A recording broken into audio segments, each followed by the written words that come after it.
Jim's Kitchen on tour. I'm here with Dave Dutton in his front room. I've come a long way today. I know, all the way to have it. We've just been recording our version of a song called The Martians Have Landed in Wigan, which was recorded by Alt Weavers and Bernard and Dave. Now, can you tell us a bit about that song? It's a strange one. I can't remember writing it. I think I saw a story about people, somebody from Lancashire spotting a UFO, so I thought, what would happen if they actually landed in Lancashire? So I thought, whereabouts in Lancashire? Well, it's got to be Wigan, you know, essence of Lancashire, like. So, well, it's the essence it started of me thinking, and but it's also the lunar landscape. Well, yeah, the slag heaps and everything like that. Yeah. That was part of the song that they landed there. They landed on slag heaps, and they thought they were home in Mars, but. Yeah. So I sent it off to Bernard, he put the tune to it, and then, strangely enough, he sent it to somebody down south, and of all people, Pete Townsend out there, who picked it up. Wow. He was just starting a record label called Propeller Records, and it seems like stranger than fiction, but he heard The Martians had landed in Wigan, and he wanted it to be the first song on his label. Pete Townsend from The Who. So me and Bernard treakled off to London, and we had a grand couple of nights there. We went down Downing Street. We had a pee in Downing Street. Imagine that, because we'd had a few. Yeah. Then we went House of Commons, and there were nobody in, only us. There were about 2 people. And then we recorded it at Pete Townsend's studio in Eel Pie Island. Right. His brother Simon played on the synthesizer, and Hughie Flint, who played with John Mayall's Blues Breakers and McGuinness Flint. He played on it. Dixie Dean. Wow. So we recorded it. Bernard, for some reason, went off to see Patrick Moore, the old eccentric astronomer, and he did the intro to it. Well, that's free of charge. Patrick Moore is a massive celebrity, wouldn't he? Well, he was very massive, yeah. More ways than one. But no, Bernard got him to do this intro, and he tried to speak a bit of Lancashire dialect and failed miserably, unfortunately. But he did this brilliant intro for us to the record. So the record was done, and then Pete Townsend decided that he wasn't going to have a record label. Wow! So that was it. Yeah, it was a record. It's a belting record. It's a cracker, yeah. Yeah. I often wonder what would have happened if it escaped. You know what I mean? Well, exactly, because our tourer used to say, because the Alt Weavers recorded this as well. Yeah. And good version, yeah. They did, but I'll be honest. I mean, your version, especially with Patrick Moore on the production, everything, is fantastic. And our tourer used to say, and it's we thought this was going to be a big break for us, and it shot us to absolute obscurity. Know how he felt, blimey.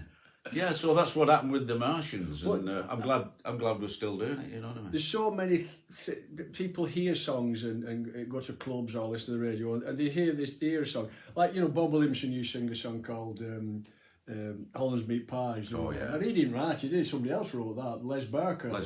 He wrote a lot of Bob's parodies. Didn't he? Now, a lot of people will not know the extent of your writing. Can you tell us a little bit? And I know it. And you're acting, but you're writing first. I've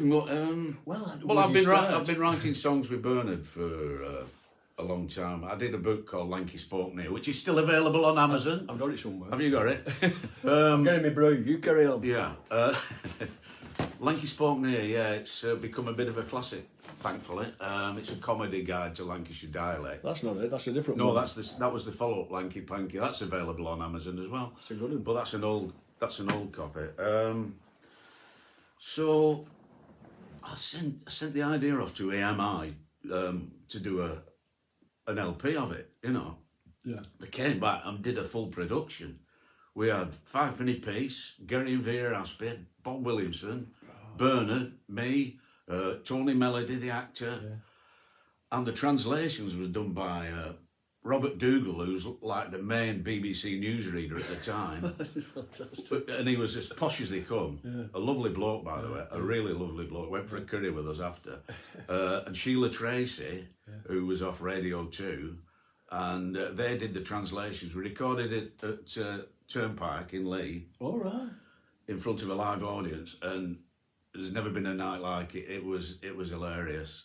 From the beginning, the audience were just right on it. Fantastic. And it's you can still get hold of copies of the CD. Because I've not seen that. Oh God! I've not heard that. I should say. Well, it went all over the world, you know. Yeah. Pirated a lot of it, unfortunately, but and it was like a magic night, full of fun, laughs. Oh, it sounds it. Yeah. So did you write? When you collaborated with Bernard, do you usually write the lyrics and he writes the tune? Yeah, we wrote the songs for that album, yes. That interspersed the chat. Yeah. And then we've started writing loads of other stuff as well, you know. So Weavers have recorded it, Five Penny Piece. I think Little and Large did one that I wrote. I'm in love with Angela Rippon. Oh yeah. So we actually took the show on the road. We did all the big theatres with Five Penny Piece all around the northwest, Free Trade Hall in Manchester, stuff like that. So it was a good fun time. Yeah, yeah, but it was. I mean, I've like I said before, a lot of people don't realise who writes these songs. I was singing. We both come from near the Pretoria pit. We had one of the worst coal disasters of all time in this country, and the commemoration, I was singing a song called "There'll Be No Carols This Christmas," and just as I finished singing it, Dave Dutton walked up and said hello. And there's that song. I wrote that. Yeah, of course you did. That was one of my own, actually. And that's a great song, and very heartfelt. Of course, the Martians and Lanky Spoken it when Gary and Vera come and see me. Oh, yeah. They'd record a version of Lanky Spoken here, which is excellent. They do it on stage with all the words written up, don't they? Yeah. The audience joins in it. It's cracking. They do a great version of it. Yeah. But quite often the writer goes somewhat unnoticed. But songwriting is only part of what you do, isn't it? Well, yeah, I mean, I used to be in a group as well called Incognito. And we did all the major folk clubs and theatres and things like that. We did Foul Folk Festival and that sort of thing. Really enjoyed it. I was like the front man, comedy guy or whatever. So we went all over, and I wrote a lot of songs for us doing that, you know.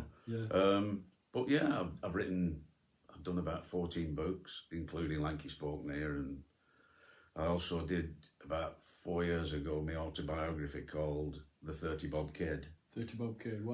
Why 30 Bob Kid? Well, I was born just before the NHS was formed, so they charged me mum 30 bob for delivering me. So I've got the receipt. Wow, have you I've still got the receipt. That's amazing. I put it in. I don't think there's many people who've got a receipt for themselves. Oh, no, you know? This proves. Yeah, this proves. But I think I'll try and get my money back, or her money back. But the 30 Bob Kid. Amazing. Well, this book, for example, I mean, this is called Lanky Panky, which is one of the many books. It's not just a book of poems. It's a book of Lancashire statements, Lancashire alphabetical information of all sorts of things, put downs, insults. Well, it's a phrase book basically. Yeah. If a foreigner came to and was trying to learn English, then he came to Lancashire and he came across all these different expressions. He wouldn't have a clue what it was on about. So it's a tongue-in-cheek guide to Lancashire dialect, basically. Lanky Spoken here and Lanky Panky. And it's really. I mean, I was born in Lancashire. I've lived in Lancashire most of my life, and a lot of these I wasn't familiar with. Right. Yeah. But I remember being a young lad in Wingates, and talking to me uncles and the older men. It was like a different language. Oh God! Yeah. And I still have a bit of a Lancashire accent, but compared to them men 50, 60 years ago. Well, you can go around Atherton, and people say dialects dying out, but you can go around Atherton, and the people still talk really broad. I'm glad to say, you know what I mean. And, there's a pub I go in Wigan, and it's sit in the tap room there, and it's just full of real down to earth Lancashire talking folk, and I love it. I just wonder, and I do. I think it's great as well. But it's just whether when this generation's gone, whether it'll still continue. It'll probably be an oddity.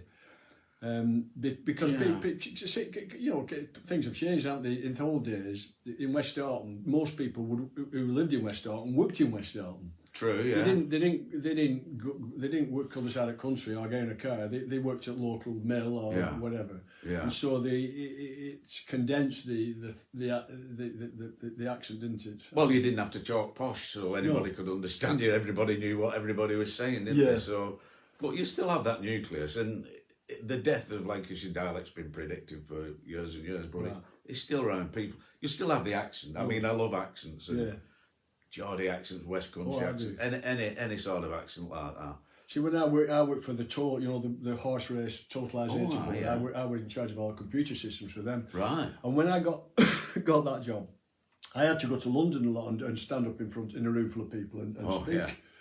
To them. But I was very conscious of the fact. I thought, I'm not bloody putting on a posh accent just for the sake of it. But I had to I still had to modify it. I had to modify it a bit. like you are doing now. Yeah. I can, because I'm in Atherton now. Yes. Oh, God. No, you can speak freely in Atherton. Bent, as we call it. Why is it called that? Nobody knows. All right, Chow Bent. Well, there is Chow Bent. Is that Checker Bent? No, that's different. There's Chow Bent and Checker Bent. Right. Well, that was an old joke. Like I read Victorian Times. This guy goes up to the ticket guy in Euston. He says, 2 singles to Bent. Just having a laugh. And this guy said, Chow, a checker. Bent. We've just had the Bent and Bongs beer bash. Bongs, Tilsley. Yeah. Why that? Do we know? Well, it's a corruption of bonk. Ah, right. Because Tilsley is on a bank like that, you know. Bank. Yeah, you go up one side and down the other. George, you know something? Yeah. Oh, I'm 71. I have all just realised, Bonk. There's a place in West Orton called the Bonk. Right. And there's West Orton Old Park, and as it crosses Park Road, it's like a wild area. It's not a park. All right, yeah. And it's called Bonk. Yeah. But it means bank, doesn't it? Well, there are other connotations, but we're not going to... We're not going to that. Yeah. But just briefly, we've spoken about your songwriting and these sorts of books. Yeah. Well, what other sort of writing have you done? Because there's a Lancashire dialect poetry book called Lancashire Laughter and Tears. Right. I've written joke books, cookery books. Cookery books? I wrote one before it became popular, the Green Revolution cookbook, because I've been a veggie for 50 years. Wow.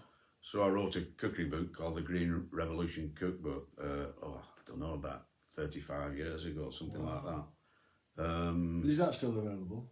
I don't think so, no. I mean, it would be a bit... The recipes are still... You could get second-hand copies of that, but... All joke books and...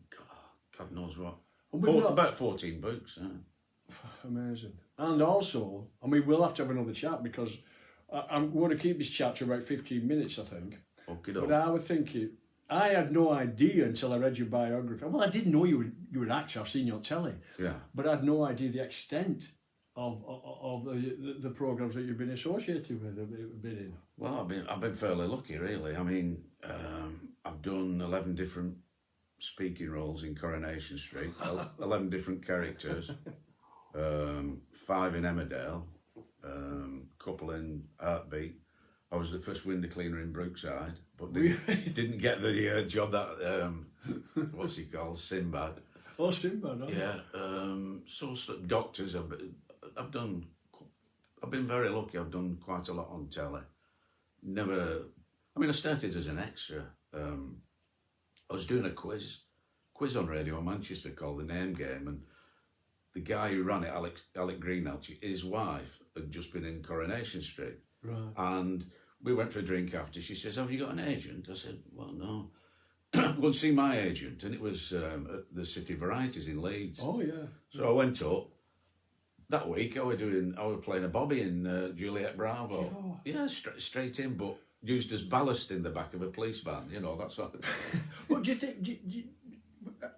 The initial interest in you was that a vocal thing because of your voice, or a visual thing, or what? I mean, how did they become? You know, like for example, Bernard Wrigley is very distinctive voice. And well, you've got a deep voice and all. Well, yeah, my wife says I have. I don't know. I don't know. What do you mean?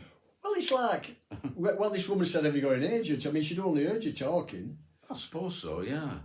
I'm just trying to think. I think we'd done Lanky Spoke Near and that sort of thing, yeah. You know. Yeah. So, and I'd done quite a bit on local radio, and probably I was with Incognito then. Because we take it for granted, the act, but sometimes when I'm speaking on, if you went to, well, I don't know, Essex or somewhere and went into a pub and opened your mouth, it would be noticeable. It would be a thing, you know. Yeah. That you know, we sort of take it for granted. I've had the Mickey taken out of me away from home by saying Paris instead of Paris or whatever. Right, yeah. Paris. He says Paris, you know. That's what, so I know what you mean, yeah. it don't bother me. No, it don't bother me. I'm quite proud of my accent, and I don't want it to.